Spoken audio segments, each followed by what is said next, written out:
आपका यूनिक प्रज्ञान यूट्यूब परिवार में मैं प्रज्ञान सर हार्दिक स्वागत करता हूं, वंदन करता हूं, अभिनंदन करता हूं। साथियों, आपकी विशेष मांग पर हम लोग लेकर के उपस्थित हैं विहंगम दृष्टि का अध्ययन श्रृंखला का भाग 4। और साथियों, जैसा कि आपको विदित है कि इसमें हम ऐसे महत्वपूर्ण तथ्यों पर चर्चा करते हैं जो विगत वर्ष या तो परीक्षाओं में पूछे गए प्रश्न होते हैं अथवा इनसे आने वाले प्रश्नों की संभावना बहुत ज्यादा होती है, या आप यह कह सकते हैं कि मोस्ट इंपॉर्टेंट चीजें ऐसी वस्तुओं पर चर्चा करते हैं जो परीक्षा की दृष्टि से काफी इंपॉर्टेंट है। तो साथियों, बिना समय गंवाए प्रारंभ करेंगे आज की पाठचर्या। और पाठचर्या में देखते हैं काव्य के हेतु।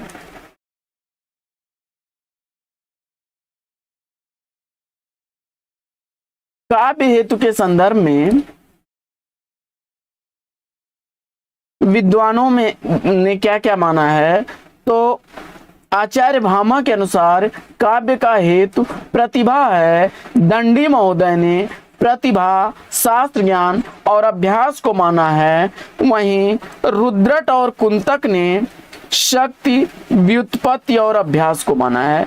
यानी दंडी, रुद्रट, कुंतक, इन लोगों ने तीन कारण माने हैं, लेकिन दंडी ने प्रतिभा, शास्त्र ज्ञान और अभ्यास को, कुंतक ने शक्ति, व्युत्पत्ति और अभ्यास को, आचार्य वामन ने लोक विद्या और प्रकीर्ण को, जयदेव ने मूल रूप से प्रतिभा को ही माना है, व्युत्पत्ति और अभ्यास को उन्होंने सहायक माना है।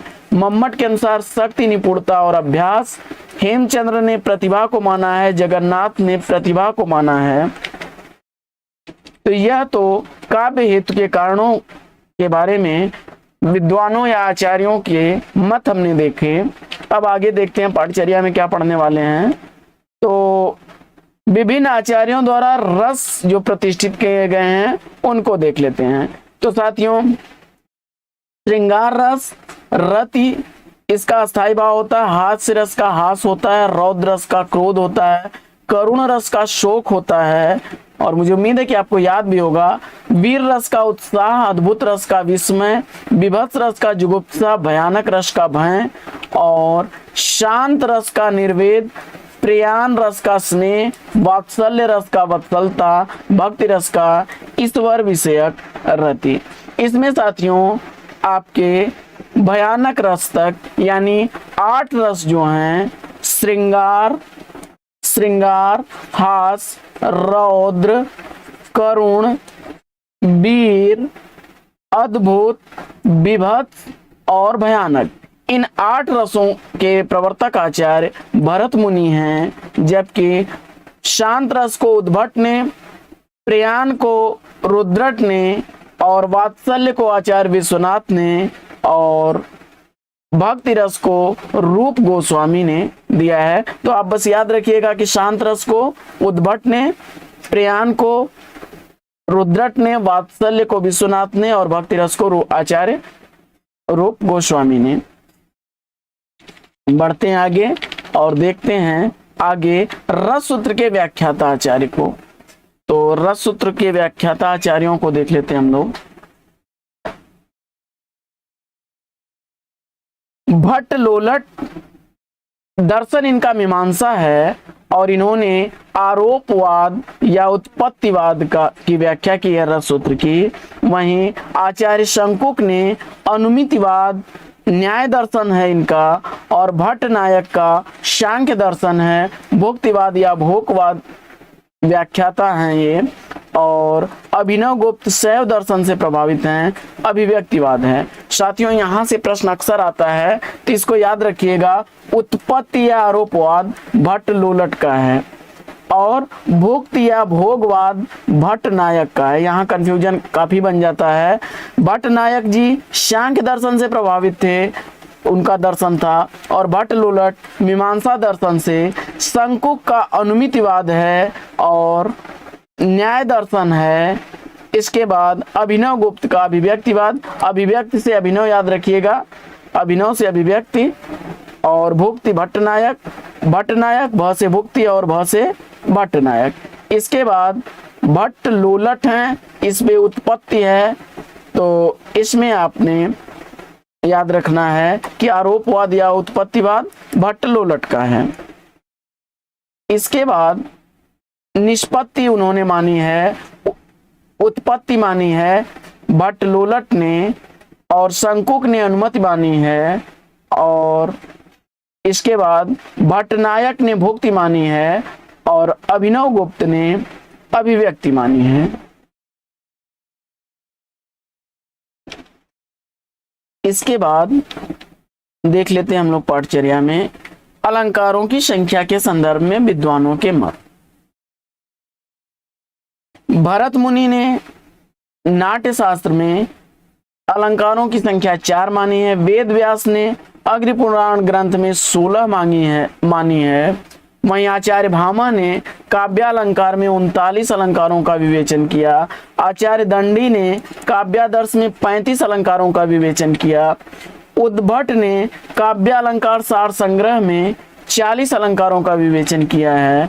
आचार्य वामन ने काव्यालंकार सूत्र में 33 अलंकारों का विवेचन किया।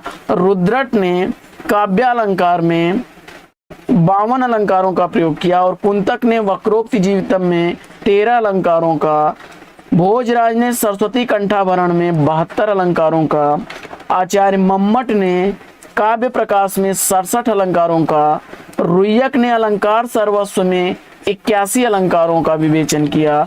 वहीं जयदेव ने चंद्रालोक में 100 अलंकारों का, विश्वनाथ ने साहित्य दर्पण में 88 अलंकारों का, अप्पय दीक्षित ने कुवलयानंद में 124 अलंकारों का, जगन्नाथ ने रस गंगाधर में 161 अलंकारों का प्रयोग किया है। इसके बाद काव्य के गुण देख लेते हैं। काव्य के गुण, तो सबसे पहले हम लोग काव्य का माधुर्य गुण देखते हैं।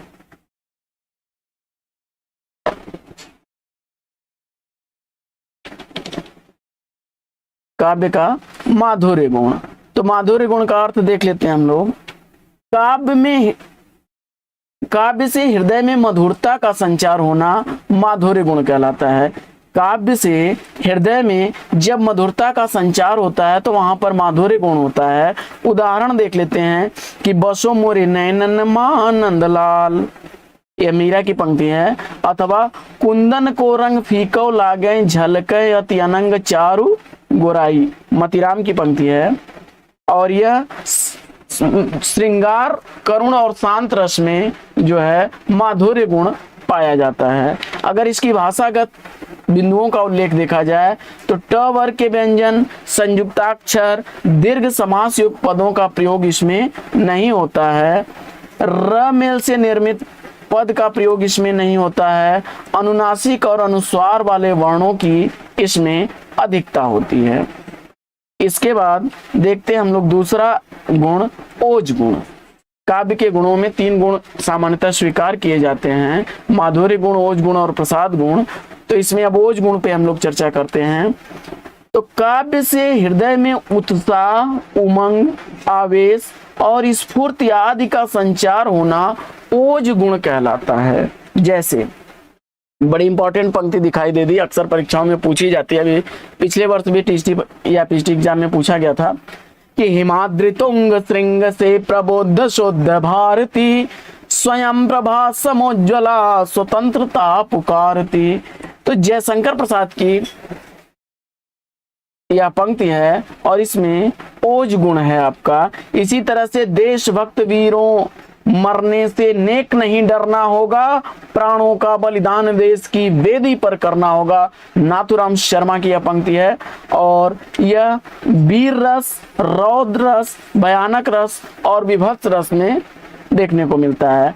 और इसमें जो है संयुक्ता जो द्वितत्व के वर्ण होते हैं अथवा संयुक्ताक्षर जो होते हैं और समास युक्त पदों के साथ र और ट वर्ग की प्रधानता होती है। इसके बाद हम लोग देख लेते हैं आगे प्रसाद गुण को। प्रसाद गुण क्या होता है कि काव्य से हृदय में शांति का संचार होना और चित्तगत प्रसन्नता की अनुभूति प्रसाद गुण कहलाता है। जैसे जाकी रही भावना जैसी प्रभु मूरत देखी तिन तैसी, या नर हो न निराश करो मन को, कुछ काम करो कुछ काम करो, अथवा चारु चंद की चंचल किरणें खेल रही हैं जल थल में। मैथिली शरण गुप्त की पंक्ति है और यह जो है सभी रसों में विद्यमान रहता है और इसमें जल यानी माधुर्य और अग्नि ओज गुण का समावेश माना जाता है, अतः भावानुकूल सभी वर्गों का प्रयोग स्वीकृत है। सरल सीधे शब्दों में रचना तथा अर्थ की स्पष्टता इसके प्रधान गुण हैं। आइए बढ़ते हैं आगे और देखते हैं पाठचर्या में आगे हम लोग क्या पढ़ते हैं। इसके बाद गुणों की संख्या देख लेते हैं हम लोग। तो भरत मुनि के अनुसार गुणों की संख्या 10 मानी गई है। दोष भी 10 भरत मुनि ने बताए हैं। आचार्य भामह ने 3 गुण बताए हैं। दंडी ने 10 गुण बताए हैं। आचार्य वामन ने 20 गुण बताए हैं। आनंद वर्धन ने 3 गुण बताए हैं। भोजराज ने 24 गुण बताए हैं। भोजराज के अनुसार गुणों की संख्या 24, आनंद वर्धन के अनुसार गुणों की संख्या 3, वामन के अनुसार 20, दंडी के अनुसार 10 और भामा के अनुसार 3, भरत मुनि के अनुसार 10। अक्सर भरत मुनि के अनुसार कई बार पूछा गया प्रश्न, इंपॉर्टेंट है, याद रखिएगा।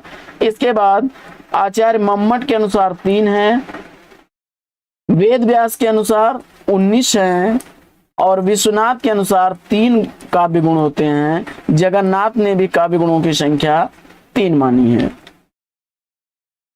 सामान्यतः जो है 3 ही गुण स्वीकार किए जाते हैं, माधुर्य, ओज और प्रसाद। आचार्य वामन ने 10 गुणों को शब्दगत भी माना है और अर्थगत भी माना है और इस हिसाब से जो है गुणों की संख्या जो है 10 शब्द और 10 अर्थ के मिला करके हो गए हैं 20। और भरत मुनि के अनुसार जो गुण हैं उनको देख लेते हैं। तो भरत मुनि ने माधुर्य, ओज, प्रसाद, श्लेष, समता और सौकुमार्य, अर्थ व्यक्ति, उदारता, कांति और व्याधि, इन गुणों को माना है। तो साथियों आज की विहंगम दृष्टि लेगी यहीं पर विराम। अगर आप चाहते हैं कि विहंगम दृष्टि का अगला पार्ट आपको जल्दी लेकर के आया जाए तो इसके लिए हमें कमेंट्स करके जरूर बताइएगा। तो आपके लाइक कमेंट्स पर आधारित होगा कि आगे विहंगम दृष्टि जारी रखी जाए या नहीं। तो आज की पाठचर्या में लेते हैं यहीं पर विराम। फिर मिलेंगे अगले वीडियो में एक नए प्रकरण, एक नए टॉपिक, एक नए अंदाज में। तब तक के लिए लेंगे आपसे विदा। आपका जीवन मंगलमय हो। बेस्ट विशेष, बेस्ट ऑफ लक। जय हिंद साथियों।